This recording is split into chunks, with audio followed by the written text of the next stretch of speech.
साईं की बात। बच्चे, तुम्हें कामयाबी ज़रूर मिलेगी मेरे बच्चे, ज़रूर।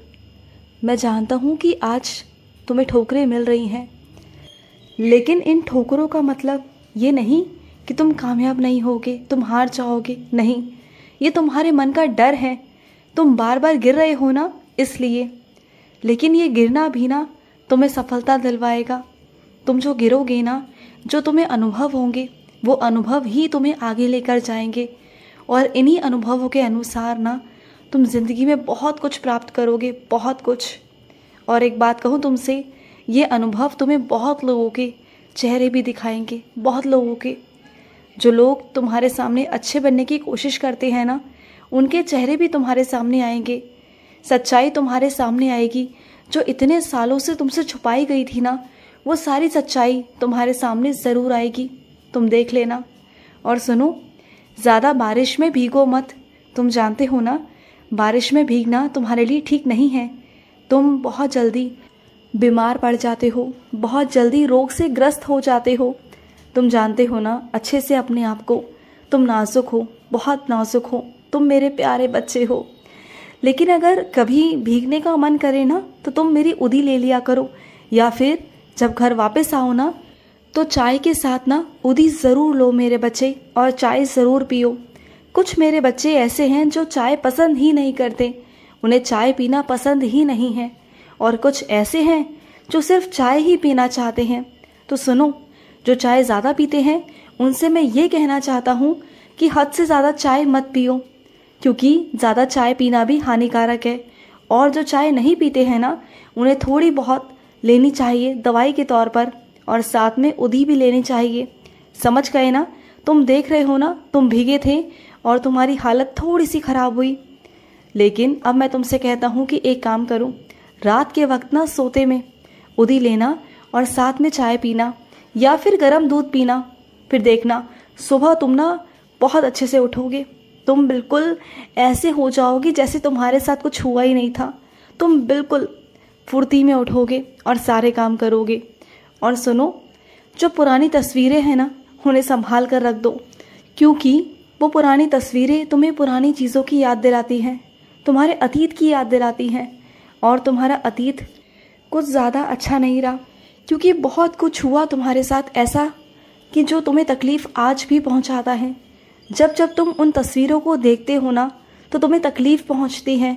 तो मैं नहीं चाहता मेरे बच्चे, सबसे पहली बात, अपने आप को खाली मत छोड़ो। तुम अपने आप को खाली छोड़ते हो, खाली बैठते हो, खाली सोचते हो। इस वजह से ना तुम चीज़ों पर ज़्यादा ध्यान देते हो, उन चीज़ों पर जो चीज़ें तुम्हें दर्द देती हैं या दर्द दे चुकी हैं, उनके बारे में याद करके, उनके बारे में बातचीत करके कोई मतलब नहीं।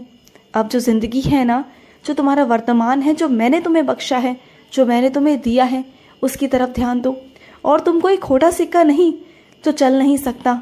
अरे, जिस पर मेरी रहम नज़र पड़ जाए ना, वो खोटे सिक्के भी चल पड़ते हैं, और जब वो चलते हैं ना, उन्हें कोई नहीं रोक सकता। और वो खोटा सिक्का मेरे हाथ रखते ही सोना बन जाता है। और तुम मेरे वही बच्चे हो जिसे मैं बनाना चाहता हूँ सोने का, और तुम अपने आप को खोटा सिक्का समझते हो। अरे, कभी कभी तो खोटे सिक्के भी चल पड़ते हैं। और तुम्हारे अंदर वो काबिलियत है, तुम्हारे अंदर वो चीज़ें हैं, बस तुम्हें थोड़ा सा प्रोत्साहन करने की ज़रूरत है। अगर कोई तुम्हें प्रोत्साहित करे ना आगे बढ़ने के लिए, तो तुम बहुत आगे जा सकते हो। बस तुम ना अपने आप को पहचानते नहीं, अपने आप को जानते नहीं तुम, कि तुम्हारे अंदर कितना काम करने की चीज़ें हैं, तुम कितना काम कर सकते हो। तुम्हारे अंदर लगन भी बहुत है, तुम्हारे अंदर मनोबल भी बहुत है, तुम बहुत कुछ कर सकते हो। तुम चाहो ना तो बहुत कुछ, और जहाँ तक तुम सोच भी नहीं सकते ना, तुम वहाँ तक पहुँच सकते हो। सिर्फ बात है तुम्हारे मन की, तुम्हारे सोच की। अगर तुम ज़िंदगी में आगे बढ़ना चाहोगे ना, तो बढ़ जाओगे। बस अपने आप को थोड़ा संभालो, अपने आप को थोड़ा सा विश्वास दो, क्योंकि विश्वास ना बहुत ज़रूरी है।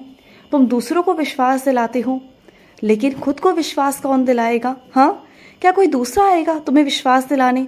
कोई नहीं आएगा। तुम्हें खुद से अपना मनोबल बढ़ाना होगा, खुद पर विश्वास दिलाना होगा। तुम दूसरों के बदौलत चीज़ें नहीं कर सकते, दूसरों पर निर्भर नहीं रह सकते। और चलो रह भी गए तो कब तक रहोगे? कितने साल रह लोगे, कितने दिन रह लोगे, कितने हफ्ते और कितने महीने रह लोगे? एक ना एक दिन तो तुम्हें अपने पाँव पर खड़ा होना है। तो आगे बढ़ो ज़िंदगी में और कुछ करो। और सुनो, जो तुम्हारे घर में बहुत सारा कबाड़ा है ना, उसे उठाकर बाहर रखो मेरे बच्चे, या बेच दो, या फिर उसमें से जो भी चीज़ें हैं किसी के काम की तो उसे दे दो ना, जिससे कि वो इंसान इस्तेमाल कर ले।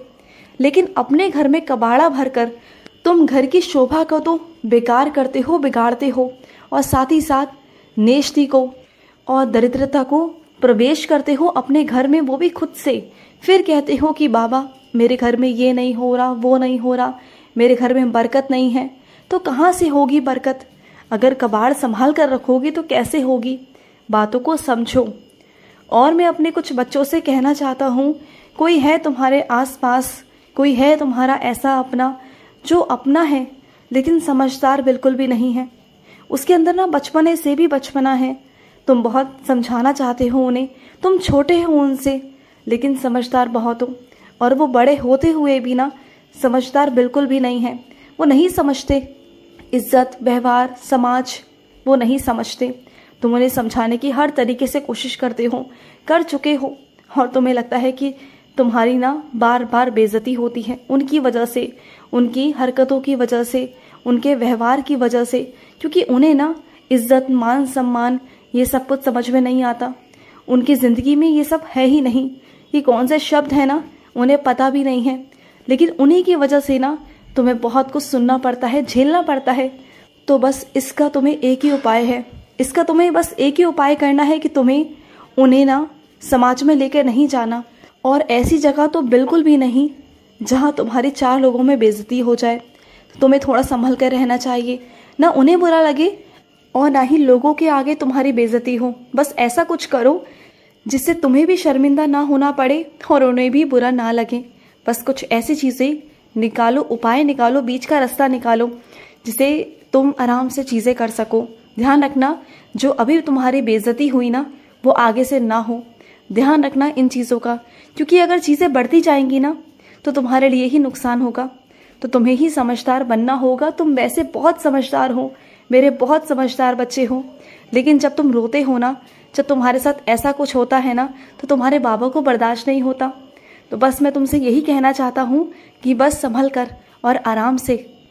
और सुनो मेरे बच्चे, तुम ना जो मैले कपड़े होते हैं ना वो इधर उधर कमरे में रख देते हो, कभी कहीं रखते हो तो कभी कहीं रखते हो।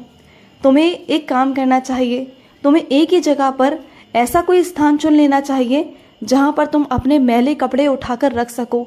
वहीं पर अपने कपड़े रखा करो।